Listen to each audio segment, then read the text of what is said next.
ఇంటికి రాగానే parent involve అవ్వట్లేదు. నాన్న నువ్వు ఇన్ని అవర్లు కాలేజీకి పోయినావు, నాతో కూర్చో, నువ్వు ఛాయ్ తాగు, లేకపోతే సమ్మదర్ స్నాక్స్ తిను, కొంచెం సేపు, వారానికి 1 అవర్ అమ్మ పేరెంట్ గాన. ఇప్పుడు నేను నా కొడుకు ఇచ్చాను, ఒక టామ్ అండ్ జెర్రీ పెట్టుకోవటం కానీ, లేదా ఒక ఏదైనా సమ్మదర్ నవ్వుతూ చూడడం కానీ, ఏది లేదా బయటికి తీసుకెళ్ళటం కానీ ఏది జరగట్లేనప్పుడు ఏమవుతుంది, వాణిలో అశాంతి చెలరేగుతుంది. పేరెంట్ కనపడితే మార్కు ర్యాంక్ అడిగినాడు, తల్లి కనపడితే నీకు ఇది పొరపాట్లు, సారు తండ్రి వచ్చేటప్పుడు టీవీ చూస్తే తండ్రి ఎదురుగా తిట్టడం స్టార్ట్ చేస్తాడు, నీకు ఇవే లాంగ్ టర్మ్, నీకు మెడికల్ సీట్ రాదు, అవేనేటప్పటికీ వాళ్ళలో బాధను కనుక్కోకుండా తిడితే ఎవరికైనా అంతే కదమ్మా. కానీ ఒకటి సార్, నాకు మాత్రం అనిపిస్తుంది, అది చిన్నప్పుడు పెళ్లి చేసేసుకున్నామా, లేదా లేట్ మ్యారేజ్ చేసుకున్నామా, లేట్ కిడ్స్ కన్నా ఇవన్నీ పక్కన పెడితే పేరెంటింగ్ తెలుసుకోకుండా అయితే కనేస్తున్నారు.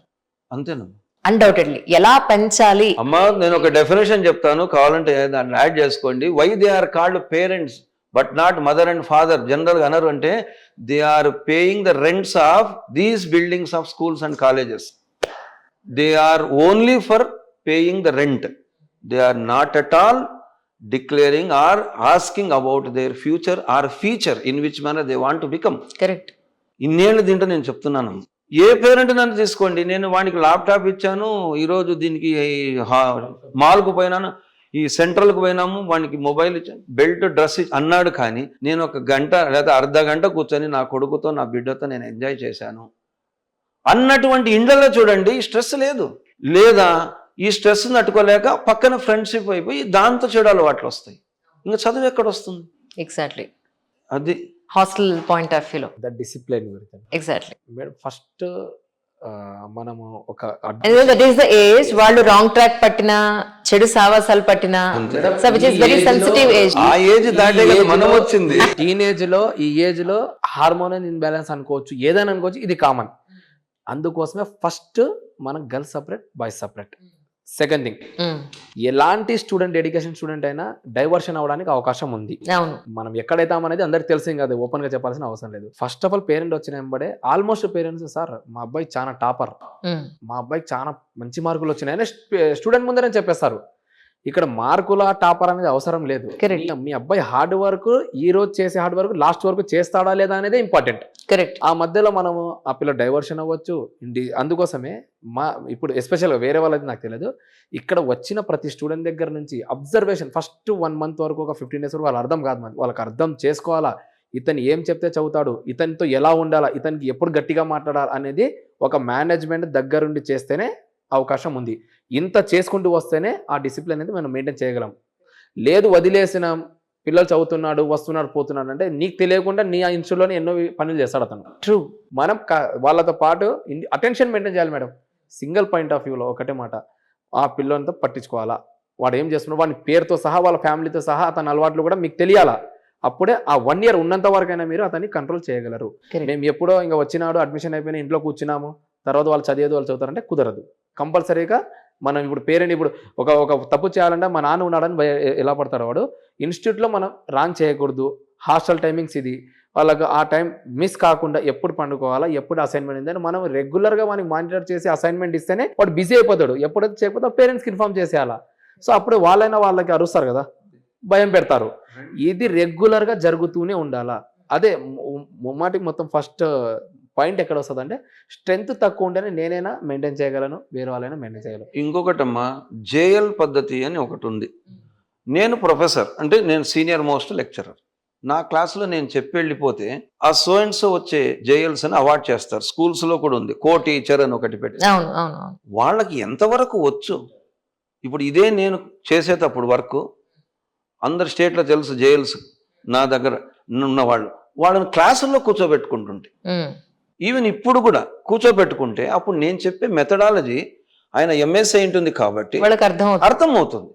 అప్పుడు సో అండ్ సో డౌట్ అడిగినప్పుడు అరే ఇలా చేసుకోండి అని చెప్పగలరు, వాళ్ళు కూడా ఇంప్లిమెంట్ చేయగలుగుతారు. లేకపోతే జేఎల్ ఉంటాడు, లెక్చరర్ ఉండరు, వర్క్ జరగదు.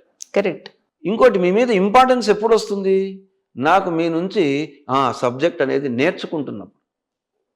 జేఎల్ అనేవాడు 100% చెప్పకపోవచ్చు, చెప్పేవాళ్ళు కూడా ఉన్నారమ్మా, ఉన్నారు. అట్లప్పుడు వాళ్ళను అసలే రానప్పుడు ఏం చేస్తారు, పిల్లలలో ఇంటర్నల్గా ఆడుకోవటము లేదా సమ్ అదర్ దీనివల్ల డైవర్షన్స్ అయితే డెఫినెట్. రెడ్డి గారు, జనరల్ గా ఎస్పెషలీ ఇప్పుడున్న స్టూడెంట్స్ వెరీ సెన్సిటివ్ గా ఉండడం ఒకటి, మెంటల్ గా స్ట్రాంగ్ గా లేకపోవడం, అండ్ ఫిజికల్ గా కూడా వాళ్ళు తినే తిండి ఉన్న అలవాట్లకి చాలా స్ట్రాంగ్ గా లేకపోవడం అనేది ఎక్కువ చూస్తున్నాం.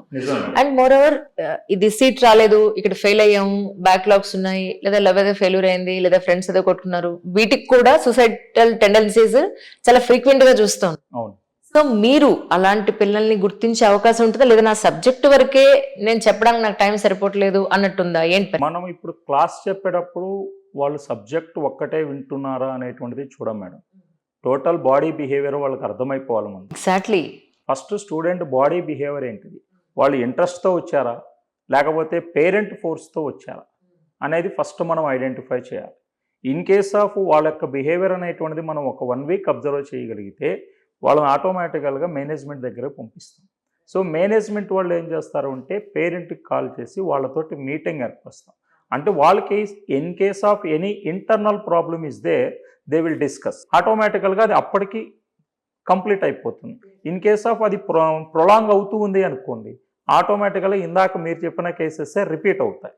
కంపల్సరీగా మేము తీసుకున్నటువంటి నిర్ణయంలో 50 మెంబర్స్ ఎందుకని పెట్టుకున్నాము అంటే ఈచ్ అండ్ ఎవ్రీ స్టూడెంట్ క్లాసులో కూర్చుంటారు, body present, but some of the మెంబర్స్కి మైండ్ ఆబ్సెంట్.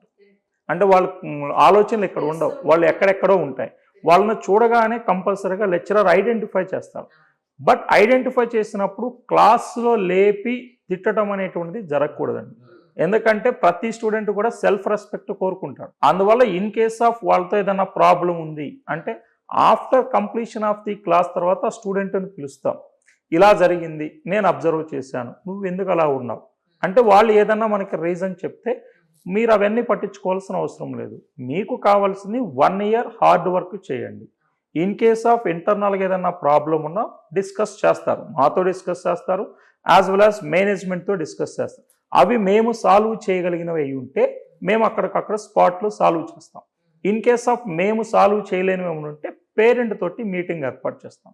ఆటోమేటిక్గా వాళ్ళకి ప్రాబ్లం సాల్వ్ అయిపోతుంది. ఏమో సార్, 90s లో మేము స్కూల్ చదువుకున్నాం, ఓకే, అప్పుడు కూడా బెత్తంతో చిత కొట్టేవాళ్ళు. అవునమ్మా. అప్పుడు ఏమి పేరెంట్స్ వచ్చి మా అబ్బాయిని మా అమ్మాయిని ఎందుకు కొట్టాను ఎప్పుడైతే అడగలేదు. ఇప్పుడేమి మరి అదేం పరిస్థితి ఏం కనిపించట్లేదు. ఏం లేదమ్మా, more the pampering more the destroying, అంతే. ఏమైనప్పటికీ ప్యాంపర్ చెయ్యొచ్చమ్మా, గాజు బొమ్మను పొట్లంలో కట్టొచ్చు, కానీ పొట్లంలో ఉంది కదా నెత్తిన బరువు పెడితే గాజైనా ఇరుగుతుంది, అంతే. ఇంకా అది